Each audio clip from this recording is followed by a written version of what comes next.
Welcome to the Sales Influence Podcast, where we talk about finding the why in how people buy. I'm your host, Victor Antonio. Thank you for joining me. Thank you for lending me your ears.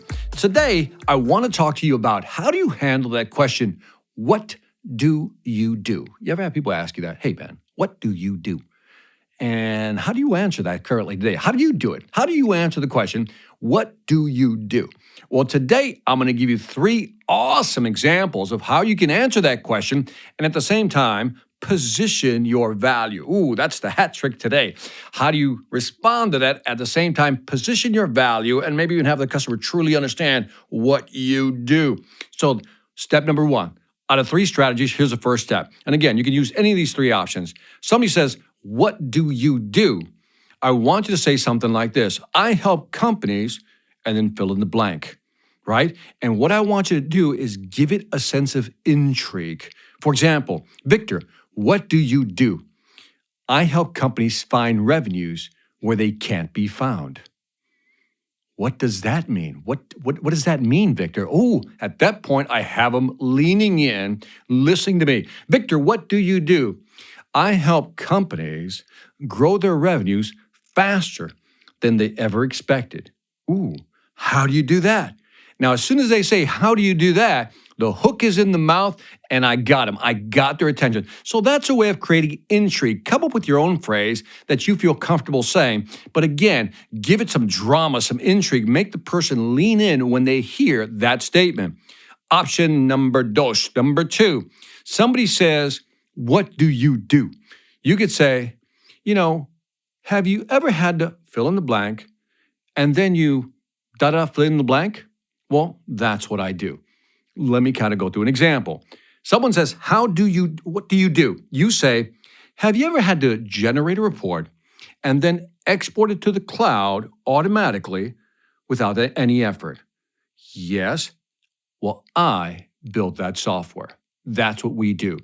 Now, again, I'm giving you a very simplistic example, but what I do is give them an example that they're familiar with. That's the key question or key statement here. It's something they're familiar with. Have you ever had to do this and then you had to do that? Person goes, yeah. Well, what I do is help facilitate that process. So again, the sense of familiarity, because what happens if you tell somebody what you do? Well, I develop complicated software to actually integrate with the cloud. People go, I don't know what that means. But if you say, have you ever had to, generate a report with multiple databases, with multiple pages, and then have to export them to a file and then automatically upload them to a cloud? So yeah, I've done that. Well, that's the software I develop. So and again, you give them an analogy, an example, something they're familiar with, and boom, that locks them into what you have to offer. Again, you can tell them what you do, but you might confuse them. But if you give them an example of something they may have experienced, they'll lock in immediately and they'll understand what you do. Does this make you more memorable? Absolutely. That's why it's a great strategy. Now, so far I've given you an intrigue strategy. Give them something that intrigues them, creates a little drama. What do? You give it to them. They go, well, how do you do that? Or you give them the familiarity angle, right? Have you ever had to do this and do that and that? Well, that's what we do. Oh, I get it. The third one is almost like a reverse question. When someone says to you, now this one's tricky, pay close attention. This one's tricky. What do? You don't tell them what you do. You say this. Well, why don't you tell me what you do? And I'll tell you what I do and how it can help you. Ooh, let me say that again. It's a tongue twister, but it's a good one. Somebody says, hey, Victor, what do you do? I'll say, well, why don't you first tell me what you do, and then I'll tell you how what I do can help you. And immediately you now reverse the conversation. Now the person has to tell you what they do. And once they tell you what they do, then now you can sell them on what you do. So for example, somebody says to me, Victor, I have a small company. We manufacture, A widgets, and we're into these markets and that market. So what do you do? Well, I help companies like you with salespeople actually get into those markets faster, shorten the sales cycle, qualify buyers, and increase the average order size. Well, how do you do that? Oh, hook them again. So again, 3 different strategies, very simple, but very effective. The first one, what do? Create the intrigue. I help companies fill in the blank, right? And again, give it that sense of drama. Number 2, familiarity. Instead of telling them what they do, you might confuse them. Give them an example or an analogy of what you do. Have you ever had to do this, but then after this, you had to go ahead and do that? They'll say, yes.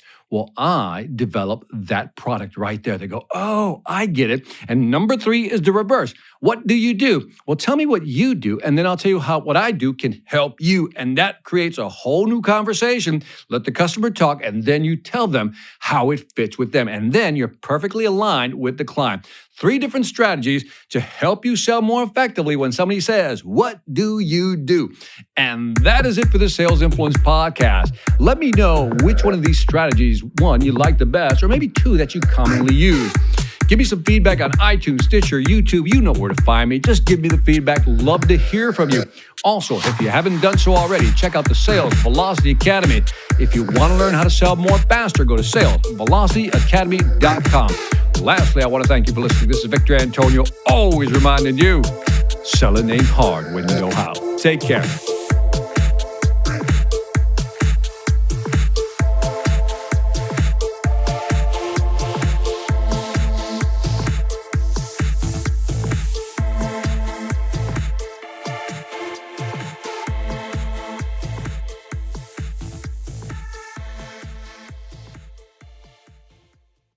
Hi, I'm Victor Antonio. I'm an author, sales trainer, and keynote speaker. I'm often asked, what makes a great speaker? Is it someone who delivers real content that the audience can use?